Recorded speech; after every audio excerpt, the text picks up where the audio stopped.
Realities Nature's Enclave, Coastal Heaven theme-based resort villa plots, ECR. மாதம் 10,000 வரை assured rental income. Lifetime free stay at resort. 30க்கும் மேற்பட்ட வசதிகளுடன். Call 9962888888. சாட்டை வலைவலிஞர்களுக்கு வணக்கம். மோடியினுடைய 3.0 மூன்றாவது முறையாக பதவியேற்று ஆட்சி அமைத்து அமைச்சரவையும் பதவி பிரமாணம் செய்து கொண்டுள்ளது. அதனால இந்த அமைச்சரவை மோடியினுடைய கடந்த 2 அமைச்சரவையிலிருந்து எந்த விதத்தில் வேறுபட்டிருக்கு, யார் யார் புதிய அமைச்சர்கள், யார் யார் கலந்துருக்காங்க, இதை எடுத்து வச்சிருக்காங்க போல. ஸோ இந்த மாதிரி நிறைய விஷயங்கள் இருக்கு. அது குறித்து தான் இந்த காணொலியில் பார்க்க இருக்கிறோம். முதல்ல மோடியினுடைய அந்த 3.0 அது ஸ்டார்ட் பண்ணுறதுக்கு முன்னாடி அவருக்கு அறுதி பெரும்பான்மை கிடைக்கல. அதுக்கு நம்ம ஒரு வீடியோ போட்டிருந்தோம். அதில் நீங்கள் டேட்டாவெல்லாம் தப்பாக சொல்கிறீங்க. இசிஐயில் எடுத்த டேட்டா தான், எலெக்ஷன் கமிஷன் ஆஃப் இந்தியா எடுத்த டேட்டா. அதாவது அதில் ஒரே விஷயம் நான் வேணும்னே மாற்றி சொன்னேன். அது என்னதுன்னா, நேரு அவர்கள் ஒரு 10-18 வித்தியாசத்தில் தான் மார்ஜின் தான் அவருக்கு கிடச்சிது. ஆக்சுவலாக அவர் கிடச்சது 100க்கு மேலே. 100க்கு மேலே அவருக்கு மார்ஜின் இருந்தது. அவர் எந்த நேரத்துலையுமே இந்த 100 அப்படிங்கிற மார்ஜினை பெரிய அளவில் அவர் குறைய விடலை. அதுக்கான காரணம் என்னென்னா, அவர் அந்த நேரத்தில் ஒரு மிகப்பெரிய வலிமையான தலைவராக இருந்தார். செல்வாக்கு இருந்துச்சு, சுதந்திரம் அடைந்த காலகட்டம். ஆமாம். ஆனால் அவருக்கு இருந்த நெருக்கடியை இங்கே உள்ள நிறைய பேர் பேச மாட்டேங்கிறாங்க. கண்டிப்பாக. ஏன்னா அன்னைக்கு பெரிய அளவு சமூக வலைத்தளங்கள் இல்லை, நேருக்கு பெரிய நெருக்கடிகள் இல்லை, அவரை எதிர்க்கக்கூடிய பெரிய கட்சிகள் இல்லைன்னு. நேருவை விட மிகப்பெரிய தலைவர்கள் அவருடைய சம காலகட்டத்தில் இருந்தாங்க. கண்டிப்பா. அந்த காலகட்டத்தில் தான் மொழிவாரி பிரிவினை இது எல்லா போராட்டங்களும் நடந்துச்சு இந்தியா முழுக்க. அது ஒரு விதத்தில் இந்தியாவை துண்டாடி விடுமோ அப்படின்னு சொல்லிட்டு நேரு பயந்தாரு. உலக நாடுகள் என்ன சொல்லுச்சுன்னா, இந்தியா மாதிரியான ஒரு பன்முகத்தன்மை கொண்ட ஒரு நாடு கடைசி வரைக்கும் ஒரே நாடாக நிலைக்காது அப்படின்னு நிறைய அரசியல் திறனாய்வாளர்கள் அந்த நேரத்திலேயே சொல்லி, அது ஒரு மிகப்பெரிய இந்தியாவுடைய ஒற்றுமைக்கு அச்சுறுத்தலாக இருக்கும்னு நினைச்சாங்க.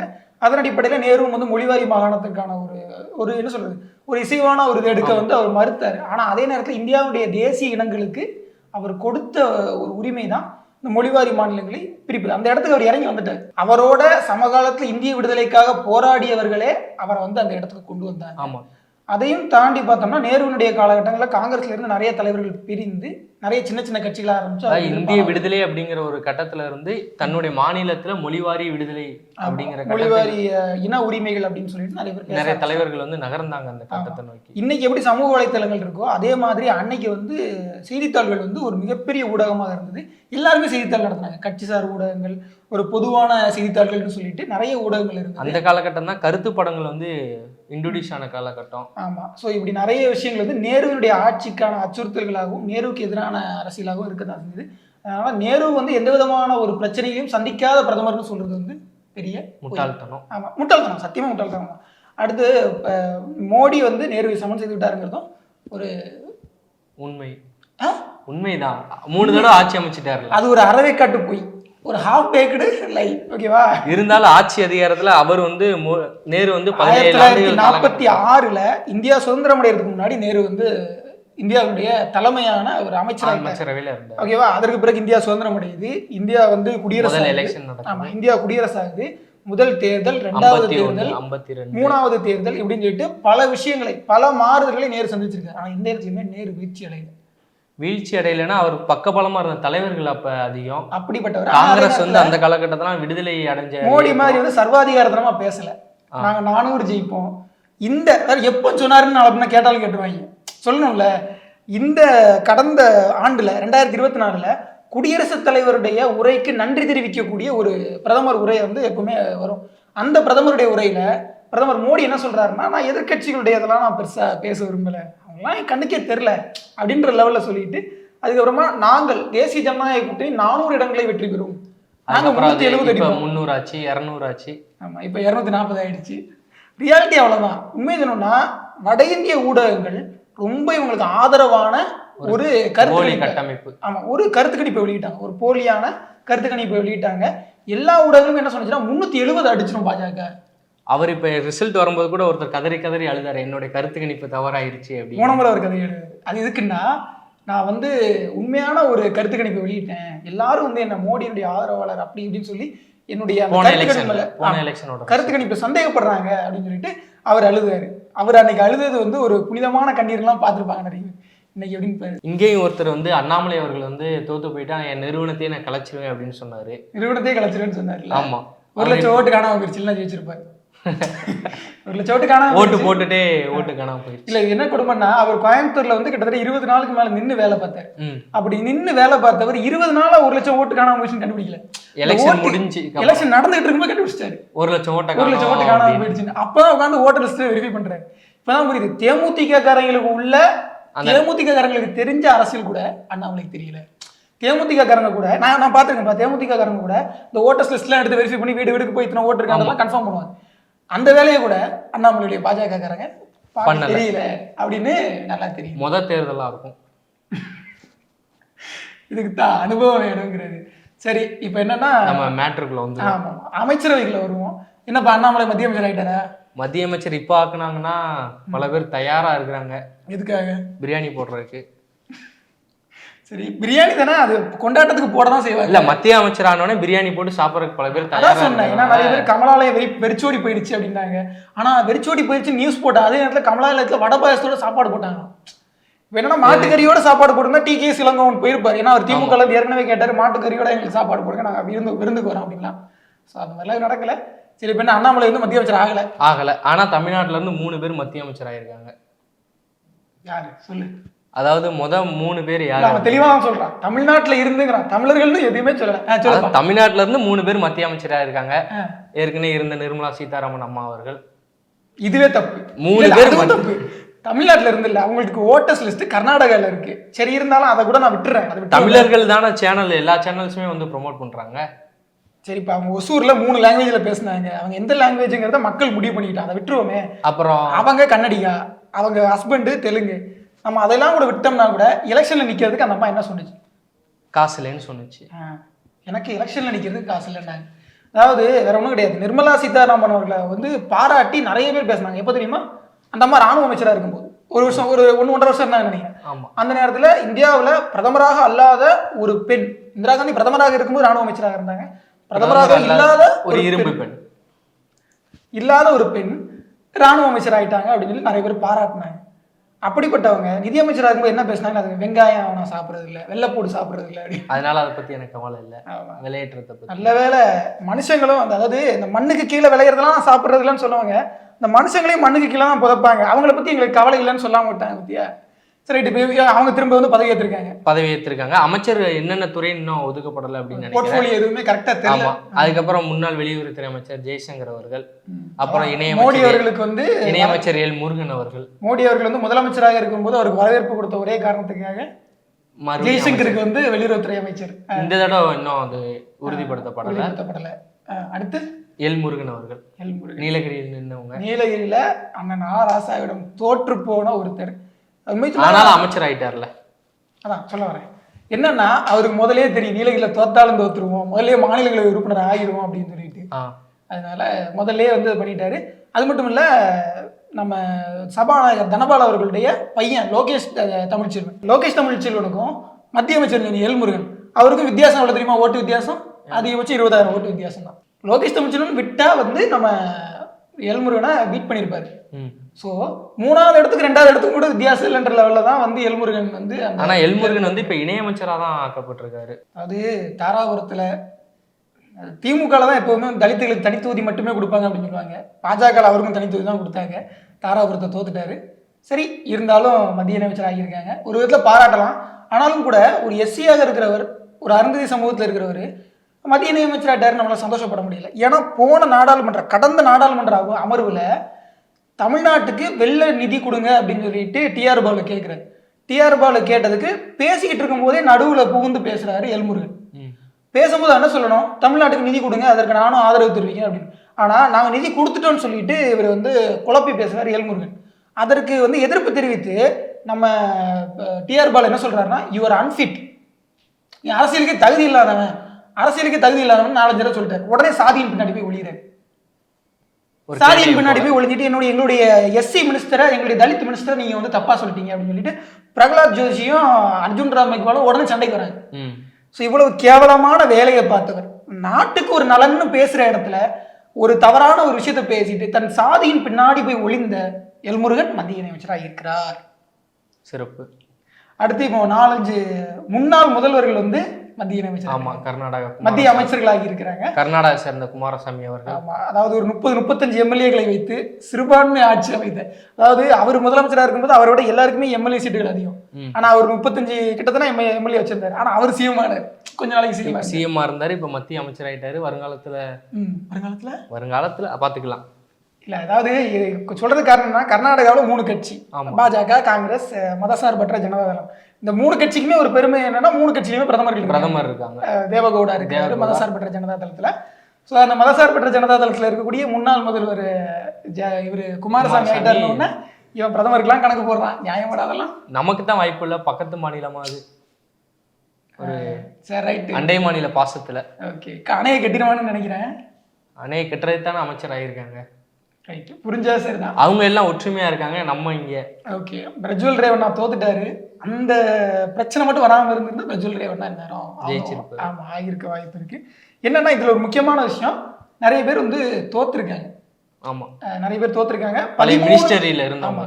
13 மத்திய அமைச்சர்கள் மோடியினுடைய அமைச்சரவையில் இருந்தவர்கள் தோற்றிருக்காங்க. அதுவும் போக கிட்டத்தட்ட ஒரு 7 மினிஸ்டர்ஸ் வந்து நேற்று பதவி ஏற்கல. அவங்க 7 கேபினெட் மினிஸ்டர் நேற்று பதவி ஏற்கல. அதாவது முன்னாடி கேபினெட் மினிஸ்டரா இருந்தவங்க இந்த தடவை பதவி ஏற்கல. ஆமா, அவங்க யாரெல்லாம் பார்த்தோம்னா அர்ஜுன் முண்டா, பிர்சா முண்டா அப்படின்னு சொல்லிட்டு ஒரு பழங்குடியின தலைவர் இருந்தாரு. அவரை நாங்க தான் பெருமைப்படுத்திட்டோம், அவருக்கு நாங்க தான் செலவு வச்சுட்டோம்னு சொல்லிட்டு அர்ஜுன் முண்டாவை எப்பவுமே பக்கத்துல வச்சுக்கிட்டு பேட்டி கொடுப்பாரு நம்ம நரேந்திர மோடி அவர்கள். ட்ரைபல் மினிஸ்ட்ரியினுடைய கேபினெட் மினிஸ்டரா இருந்தாரு அர்ஜுன் முண்டா. இந்த மாதிரி வந்து பதவி ஏற்கல. அப்ப ட்ரைபல் மினிஸ்ட்ரி யார்கிட்ட கொடுக்க போறாங்க, ட்ரைபல் வெல்ஃபேர் யார்கிட்ட போக போகுதுங்கிற ஒரு கேள்வி வருது. அடுத்து புருஷோத்தம் ரூபாலா, ஆமா, ரொம்ப ரொம்ப நல்ல அமைச்சர் அப்படின்னு சொல்லிக்குவாங்க. புருஷோத்தம் ரூபாலா வந்து ஏற்கனவே வந்து ஃபிஷரிஸ்ல வந்துட்டு மினிஸ்டர், ஃபிஷரி அனிமல் ஹஸ்பண்ட்ரி சொல்லிட்டு கால்நடை மீன்வளத்துறையுடைய கேபினட் மினிஸ்டரா இருந்தாரு. இப்போ வந்து அவர் 2019 இருந்து 2022 டைமுக்குள்ள இருந்தாரு. அப்புறமா ஸ்மிருதி இரானி தோத்துட்டாங்கல்ல. ஆமா ஆமா, அமேதியில தோத்துட்டாங்க. என்னன்னா, ஒரு நடிகையை வைத்து ஒரு முக்கியமான அரசியல் தலைவரை தோற்கடிப்பது என்பது அரசியலில் ஒரு அவமானகரமானதாக இன்று வரை கருதப்படக்கூடிய. நடிகைன்றது ஒரு ப்ரொஃபஷன் தான், அது ஒன்றும் தப்பெல்லாம் கிடையாது. ஆனால் இதற்கு முன்பு அமிதாப் பச்சனை வச்சு பகுகுணாவை தோற்கடிச்ச ஒரு காங்கிரஸினுடைய ஒரு முக்கியமான தலைவராக இருக்கக்கூடிய ராகுல் காந்தியை அமேதியில ஸ்மிருதி இரானியை தோற்கடிச்சிருக்காங்க. ஆக்சுவலாக அமிதாப் பச்சன் வந்து விபி சிங்குக்கு எதிராக நிறுத்தப்படுவதற்கு திட்டமிடப்பட்டார். அமிதாப் பச்சன் 84 அவர் வந்து அலகாபாத் தொகுதியில அவர் விபி சிங்குக்கு ஆப்போசிட்டா நிறுத்தலாம்னு நினைச்சாங்க. அப்போ பகுகுணா வந்து அந்த இடத்துல நின்னாரு. பகுகுணா தோத்து போனார், 1 லட்சம் வாக்கு வித்தியாசத்துல தோத்து போனார். ஒரு நடிகர் வெற்றி பெறாரு, ஒரு அரசியல் தலைவர். அன்னைக்கு வந்து பாலிவுட்ல வந்துட்டு நம்ம அமிதாப் பச்சன் ஒரு பெரிய பீக் லீட்ல இருந்தாரு. அதனால அவர் வெற்றி பெற்றாரு. அவருக்கு தொடர்புடையவர்களை வச்சுதான் ராஜீவ்காந்தி வந்து அந்த போபர் சூழலை பண்ணினார் அப்படிங்கிற அது இருக்கு. ஸோ இதெல்லாம் ஒரு வரலாறு. அடுத்தது வந்துட்டு நாராயண் ராணே, சிவசேனாவில் இருந்தவர். ஏற்கனவே ஒன்றாக இருந்த சிவசேனாவிலேயே ஊழல் பண்ணிட்டாருன்னு சொல்லி மோடியினுடைய வாஷிங் மிஷினில் துவைத்தெடுக்கப்பட்டு எம்எஸ்எம்இனுடைய மினிஸ்டர் ஆக்கப்பட்டார். அந்த நாராயண் ராணே இந்த முறை வந்து பதவி கொடுக்கல, எப்படி வேணாலும் வச்சுக்க. அடுத்து வந்து ராஜ்குமார் சிங், அவர் வந்து பவர், அதாவது இந்த மின்சாரத்துறையினுடைய மினிஸ்டரா இருந்தாரு. அந்த கேபினட் மினிஸ்டரும் வந்து இந்த மாதிரி பதவி ஏற்கல. மகேந்திர பாண்டே, அவரும் வந்து ஹெவி இண்டஸ்ட்ரியினுடைய மினிஸ்டர் இருந்தார், அவரும் பதவி ஏற்கல. அடுத்து அனுராக் சிங் தாக்கூர், என்ன ஆட்டம் ஆடினாரு. இஸ்லாமியர்களை வெட்டி கொள்ளுங்கள்லாம் பேசின ஒருத்தர் மத்திய அமைச்சராக இருக்க தகுதியற்றவர். அதனால தான் பதவி கொடுக்கலையா தெரியல. ஹிமாச்சல்ல வந்து 69% ஓட்டு வாங்கி ஜெயிச்சிருவேன் அப்படின்ற ஒரு திமிரில் இருந்தவர் ஜெயிச்சிட்டாங்க. ஹிமாச்சல்ல இன்னைக்கு 4 ஸ்வீப் தான், அதுல ஒன்றும் மாற்று கருத்து இல்லை. கங்கனா ரனாவத் உட்பட எல்லாருமே ஜெயிச்சிட்டாங்க. ஆனாலும் கூட ஹிமாச்சல்ல வந்துட்டு ஜெயிச்ச ஒருத்தருக்கும் பதவி கொடுக்கல அப்படின்றது வந்து பிற்காலத்துல கொடுக்கறதுக்கான வாய்ப்புகள் இருக்கா?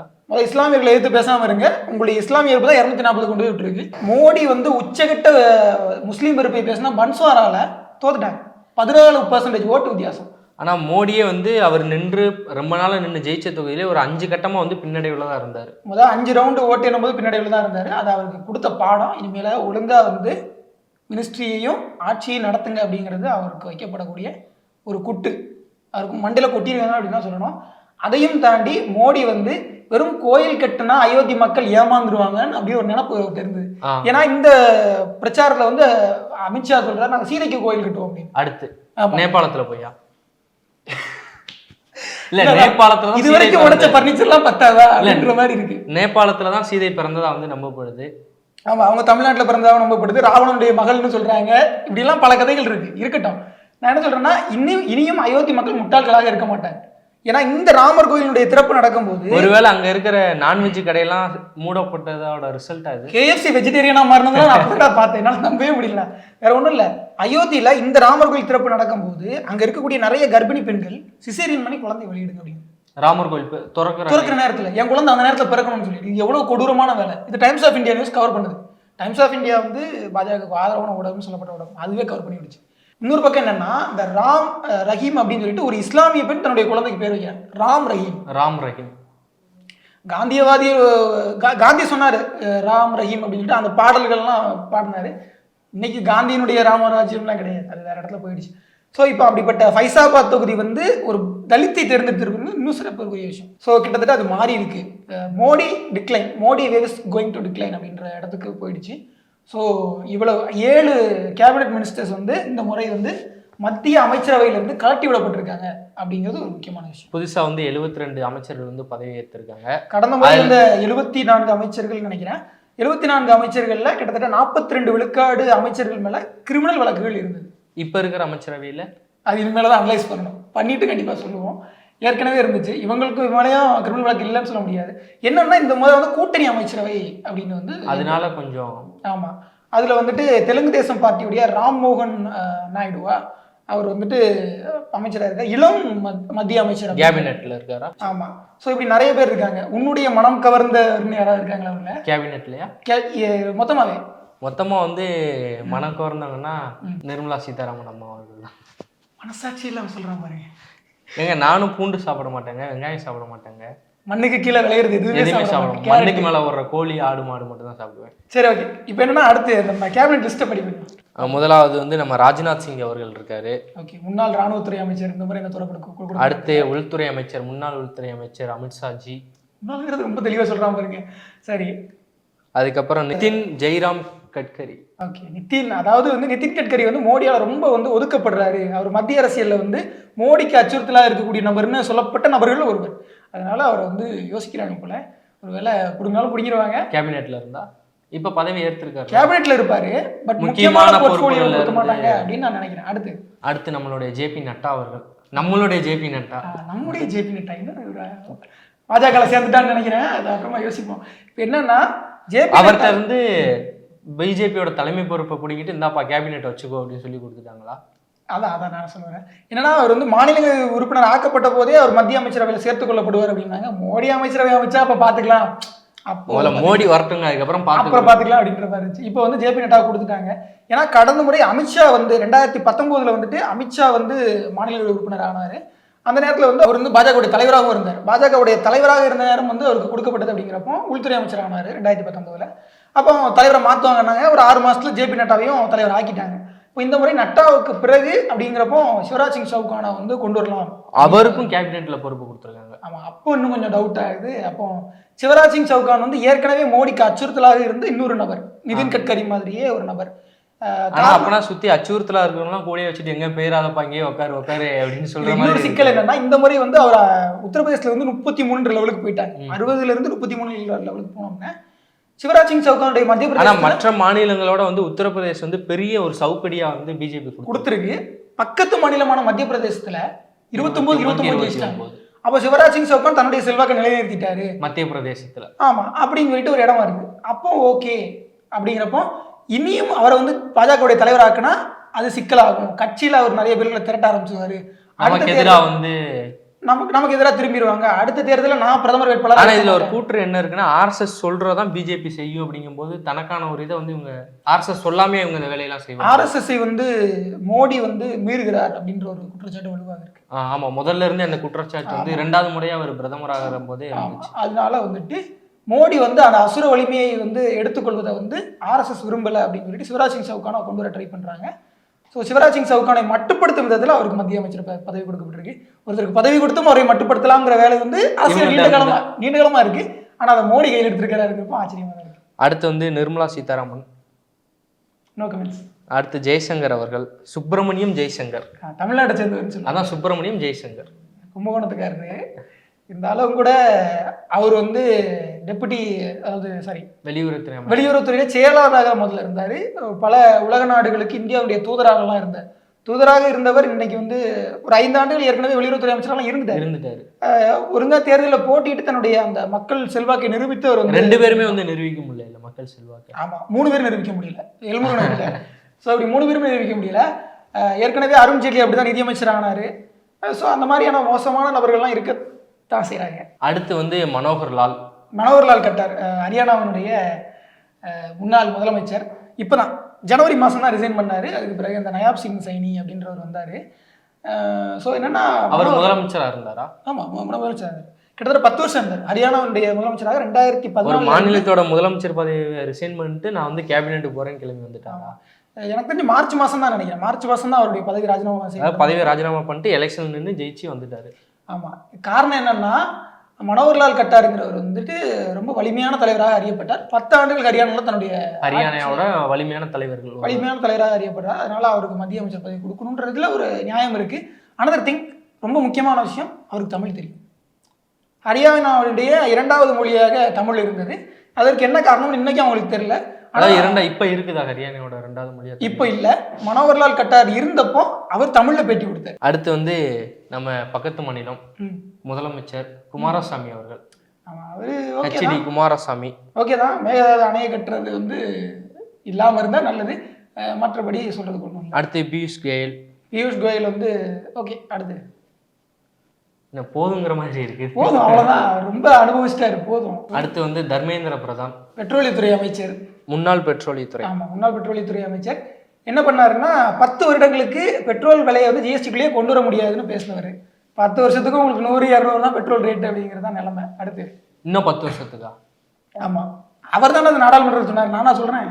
அடுத்ததா வந்து அஸ்வினி வைஷ்ணவ் அவர்கள். ஓகே, அது அந்த ஒடிசால மிகப்பெரிய ரயில் விபத்து எல்லாருக்கும் ஞாபகம் இருக்கும். அந்த விபத்து நடந்த போதும் கூட நான் வந்து அந்த பதவியிலேருந்து விலக மாட்டேன் அப்படின்னு சொன்னேன். ஸ்ட்ராங்கா இருந்தவர் அஸ்வினி வைஷ்ணவ் ஆயிருக்கிறார். அடுத்து அனுப்பிரபா தேவி, புதுசா கேள்விப்படுற மாதிரி. ஒரு 1-2 பெண்கள் தான் வந்து இந்த மத்திய அமைச்சரவையிலே இருக்கிறாங்கன்ற மாதிரியா இருக்கு. வேற கிஷன் ரெட்டி, ஓகே, முக்கியமான நபர் தான். அவருக்கு நிறைய பொறுப்பு கொடுத்தாங்க. இந்த பொறுப்பும் ஓகே தான், ஏற்கனவே இருந்தாருன்னு நினைக்கிறேன். இதோட இன்னொரு சில பட்டியல் பேர்களோட கேபினெட் வந்து இதோட முடியுது. ஓகே, அதுக்கு முக்கியமான நபர்கள் பேரை மட்டும் நான் அவங்கள்ட்ட சொல்லியிருக்கேன். ஓகே, மற்றபடி என்னன்னா இந்த முறை வந்து நிறைய கூட்டணியில் உள்ளவங்களாம் என்ன கேட்டாங்கன்னா, எங்களுக்கு வந்து முக்கியமான பொறுப்பு கொடுங்கன்னா, கேபினெட்ல இடம் கொடுக்கலைனாலும் மினிஸ்டர் ஆஃப் ஸ்டேட் கொடுத்தீங்கன்னா இண்டிபெண்டன்ட் சார்ஜ் கொடுங்க அப்படின்னு கேட்டாங்க. தனி பொறுப்புடன் கூடிய மத்திய இணையமைச்சர். அந்த மாதிரி ஒரு 5 பேருக்கு வந்து பதவி கொடுத்தாங்க. ஆமா, அது வந்து ஒரு கூட்டணி நெருக்கடி தான். கடந்த முறை வந்து அர்ஜுன் ராம் மெக்வால் இருந்தாரு. அர்ஜுன் ராம் மெக்வாலும் மற்றும் நம்ம கிரண் ரிஜிஜு இருந்தார் சட்ட அமைச்சராக. ஆனா பிஜேபிக்கு வந்து கூட்டணி நெருக்கடி கொடுத்து பதவி வாங்குற அளவுக்கு வந்து தள்ளப்பட்டிருக்குங்கிறது ஒரு உண்மையிலேயே வரவேற்கத்தக்கதுதான். வந்து முதல்ல வந்து அர்ஜுன் ராம் மெக்வால் கடந்த முறை இருந்தவர் இந்த முறையும் தொடர்கிறார். அது அப்புறம் ஜிதேந்திர சிங் ஏற்கனவே காஷ்மீர்ல வந்து வெற்றியெல்லாம் பெற்றார்னு நினைக்கிறேன், அவர் இந்த முறையை தொடர்றாரு. அதை தாண்டி இந்திரஜித் சிங், பிரதாப் ராவ் அப்படி ஒருத்தர் இருக்காரு. அதற்கு பிறகு பார்த்தோம்னா ஜெயந்த் சௌத்ரி யாருன்னா சௌத்ரி சரண் சிங்கினுடைய பேரன். இப்போ தான் அவருக்கு பாரத ரத்னாலாம் கொடுத்தாங்கல்ல, அவரும் ஜெயிச்சிட்டாரு. ஸோ அவருக்கு வந்து இண்டிபெண்டன்ட் சார்ஜோட ஒரு மத்திய இணையமைச்சர் பதவி கொடுத்துருக்காங்க. அதையும் தாண்டி மத்திய இணையமைச்சர்களாகவும் நிறைய பேர் இருக்கிறாங்க. மொத்தம் 72 அமைச்சர்கள் வந்து இந்த பதவி பிரமாணம். 72 அமைச்சர்கள், அதுல 61 பேர் வந்து பாஜகவை சார்ந்தவர்கள். ஓகே, இதுல கடந்த முறை இருந்த மத்திய இணையமைச்சர்கள்ல கிட்டத்தட்ட 30 பேர் வந்து இந்த முறை காணோம், டிராப்டு. ஆமா, கழட்டி விட்டாங்க. 42 இணையமைச்சர்கள்ல வெறும் 12 இணையமைச்சர்கள் தான் கடந்த முறை இருந்தவங்க இந்த முறை தொடர்றாங்க. ஸோ இது ஒரு மோடியுடைய சோகமான காலகட்டம் என்று தான் சொல்ல வேண்டும். அதையும் தாண்டி வந்து இந்த தேர்தலில் வந்து ஒரு பயங்கரமான இஸ்லாமிய வெறுப்பு, பயங்கரமான இன வெறுப்பு அப்படிங்கிறது வந்து நிறைய பேசினாங்க. இறுதி தேர்தல் கட்டத்துல கூட ரொம்ப ஒடிசாவில் ஒரு பக்கம் தமிழர்கள் வந்து ஆட்சிக்கு வரக்கூடாதுன்னு பேசினாங்க. மற்றொரு பக்கம் வந்துட்டு சோபா கந்தரலேஜான்னு சொல்லிட்டு கர்நாடகாவில் ஒரு மத்திய இணையமைச்சர், அந்த அம்மா என்ன பேசுது, ராமேஸ்வரம் கஃபேல வெடிச்ச குண்டை வந்து வச்சது தமிழர்கள் தான். ஆமா, இது அந்த குண்டு வெடிச்ச காலகட்டத்துல வந்து ஆமா, மே 1ஆம் தேதி குண்டு வெடிக்குது, மே 13ஆம் தேதி தேர்தல் வந்து அறிவிக்கப்படுது. இங்க இருந்த முதலமைச்சர் மே 18ஆம் தேதி 18-19 அந்த அம்மா பேசுறாங்க. முதலமைச்சர் மு.க. ஸ்டாலின் கண்டனம் தெரிவிக்கிறாரு. நிறைய பேர் கண்டனம் தெரிவிச்சாங்க. அவங்க என்ன நினைச்சிட்டாங்க, ராமேஸ்வரம் அப்படின்னு சொன்னோன்னே தமிழர்கள் தான் வந்து வச்சிருப்பாங்க அப்படின்னு நினைச்சிட்டாங்க போல. நினைப்பாங்க. அதற்கு அதான் அப்படியெல்லாம் இனவெறியை தூண்டி தான் வந்து நீங்கள் பெங்களூர் நார்த்தில் வந்து வெற்றி பெறணும் அப்படின்ற ஒரு கொடுமையான இது வந்து அவங்களுக்கு இருக்குது. ஸோ இப்படி வந்து பலரும் வந்து வெற்றி பெற்றும் தோற்றும் மத்திய இணையமைச்சர்களாக சேர்க்கப்படலைங்கிறது அவர்களுடைய சோகம். அதாவது வெற்றி பெற்றவர்கள் வந்து மத்திய அமைச்சர்ல சேர்க்கப்படல, தோல்வி அடைந்தவர்கள் மத்திய அமைச்சர் ஆயிருக்காங்க. அதுவும் நடந்திருக்கு. தேர்தல் நிக்காதவங்களும் மத்திய அமைச்சர்ல கேபினெட்ல இருக்கிறாங்க. ஆமா. ஸோ இப்படியாக வந்து மோடி 3.0 என்பது மோடியுடைய கடைசி அமைச்சரவையாக இருக்கும் அப்படின்னு தோன்றுறாங்க. அவங்க 5.0 வரைக்கும் நேற்று பேசிட்டு இருக்காங்க. 4.0 நடக்க மாட்டேன் தெரியல, 3.0 எத்தனை நாள் கலையும் தெரியல, அது வேற நடக்க போகுதுன்னு சொல்றாங்க. இது பக்கத்துல இந்தியா கூட்டணி வேற பல திட்டங்களை வகுத்துக்கிட்டு இருக்காங்க. அதுக்கப்புறம் மேற்கு வங்கத்துல இருக்கிற அம்மா வந்து காலம் வரட்டும், நாங்க காத்திருக்கிறோம், மம்தா நாங்க என்ன செய்வோம் பாருங்க அப்படின்னு சொல்லி மம்தாவும் இந்த வந்து தன்னுடைய அந்த இடத்தை விட்டு கொடுக்காம கடந்த முறையை விட ஒரு இடம் அதிகமாக தான் விட்டு கொடுக்குறாங்க. எந்த இடத்துல அவங்களுடைய அந்த ஹோல்டை வந்து ஸ்டேக் வந்து விடலை. அதையும் தாண்டி இறுதியாக நிறைவு கருத்தா வந்து நம்ம ஒரு விஷயத்தை சொல்லி முடிப்போம். அது என்ன அப்படின்னா, நேரு 17 ஆண்டுகள் கிட்டத்தட்ட வந்து இந்தியாவுடைய